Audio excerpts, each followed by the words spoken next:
Bayangin lu baru aja baca berita di Facebook, terus lu sebarin berita itu ke orang-orang yang ternyata nggak butuh sama berita itu. Guys, parah guys. Sekarang PPN naik di 11% guys. Mundur. Defense. Tank mana tank. Maju men. Terus lu baca berita lainnya di Facebook, dan kali ini lu sebarin ke orang-orang yang ternyata butuh sama berita itu. Jadi sekali lagi, buat saudara-saudara yang terpapar virus corona, minum aja susu beruang, ya. Minum susu beruang. Minum apa? Susu beruang. Ya, bagus. Banyak orang kemakan berita di sosial media atau grup WhatsApp bukan karena beritanya bener atau enggak. Juga bukan karena beritanya penting atau enggak. Aja itu lagunya dari YouTube, ya udah nggak apa-apa, gue gitu aku sempet kayak. Tapi karena kontroversial, Sekali lagi, menurut Ibu, 50.000 lebih orang yang sudah meninggal karena corona, menurut Ibu itu karena salah obat, Kalau obat. bukan karena virus. Bukan. sesuai sama keadaan yang baca,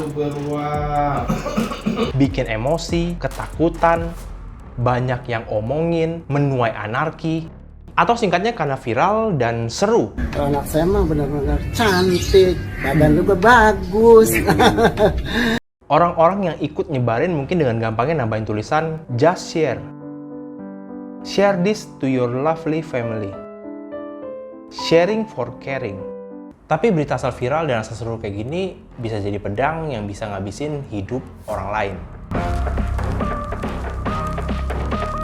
Diceritakan dalam tempo sesingkat-singkatnya. Banyak orang tua zaman dulu yang suka bilang, Belajar yang bener, biar nggak dilihain orang. padahal berita hoax bisa juga diinjek ke orang-orang yang udah makan bangku sekolah. Batalin UU apa aja sih yang kalian ingin tuntut? Iya, hidup gelandangan, denda, apa-apa semuanya denda. Di tahun 2019, sebuah studi dilakukan ke 3.119 anak-anak SMA di Amerika. Dalam studi ini, semua siswa dikasih lihat sebuah video kecurangan pemilu tahun 2016 di Amerika.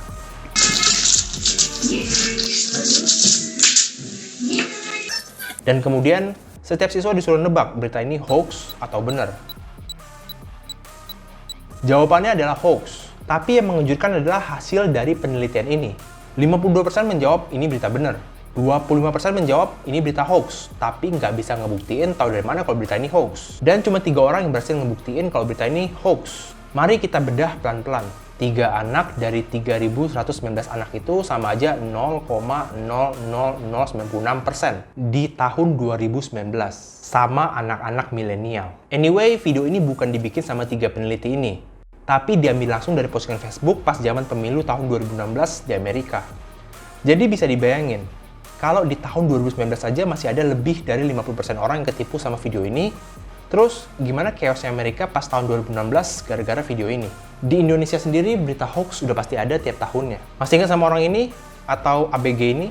Bahkan efek dari berita asal share di sosial media ini bikin banyak pasien corona yang akhirnya meninggal di tahun 2021. Alasannya karena takut yang berlebihan dan beban sosial, yang efeknya bikin orang jadi takut buat ngelapor. Makanya di website-website resmi negara zaman sekarang udah banyak dilengkapi sama button ini. Terlepas dari satu berita hoax atau benar, penting banget buat kita nggak nelan mentah-mentah semua berita yang kita lihat. Ya, kecuali kok cuma berita-berita kayak gini. Ada status yang jelas kayak gini. Langsung dilupain aja. Karena even situs-situs berita besar sekalipun nggak selamanya ngasih berita yang benar-benar terus. Contohnya kayak orang ini, yang dituduh jadi antek-antek Israel sama media ini.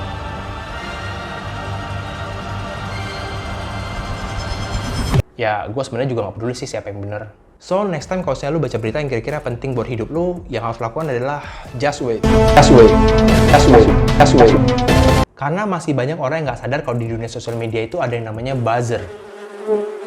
Dan masih banyak juga yang nggak sadar kalau semua perusahaan media itu pasti bakalan ngejar traffic. Mereka butuh banyak orang yang suka share berita-berita mereka, download aplikasi mereka, sering-sering buka website mereka. Alasannya supaya bisa dapat iklan sama sponsor. That's why ada istilah clickbait. That's why ada judul-judul yang kontroversial. Dan that's why pertandingan bola selesai jam 5 subuh aja udah ada yang beritain.